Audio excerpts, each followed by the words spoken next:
শামীম চৌধুরী সহ বিএনপি শেরপুর জেলা সম্মানিত সদস্যবৃন্দ, আমাদের 9টি উপজেলা থেকে আগত 9টি ইউনিট থেকে আগত নেতৃবৃন্দ, ছাত্র দল, যুব দল, স্বেচ্ছাসেবক দল, শ্রমিক দল, মহিলা দল সহ সকল অন্য সহযোগী সংগঠনের নেতৃবৃন্দ, আমার সর্বস্তরের জনসাধারণ সবার প্রতি সংগ্রামী সালাম, আসসালামু আলাইকুম ওয়া রাহমাতুল্লাহ।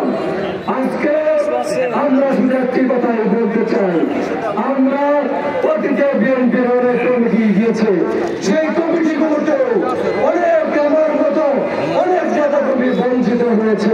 তখন এত লেখালেখি হয় নাই, এত কথা ছিল না। আজকে আমি যে সমস্ত ভাড়া ভাগ করেছে তাদের দেশে বলতে চাই, আপনারা অনেক যোগ্য সংগঠনের লোক, আপনাদের ত্যাগ আছে, আপনাদের সময় শ্রম আছে, কিন্তু কমিটি মাত্র 41, এখানে সবাইকে তো রাখা সম্ভব হয় নাই। তারপরেও আসল সবাই মিলে ঐক্যবদ্ধ হলে আগামী দিনে এই নবগঠিত জাতীয়তাবাদী দল শেরপুর জেলা শাখার নেতৃত্বে ঐক্যবদ্ধভাবে সকল ইউনিট কমিটি গঠন করে সম্মেলনের মাধ্যমে আমরা জেলা কমিটি করে সেই কমিটিতে সবাইকে মূল্যায়ন করা হবে।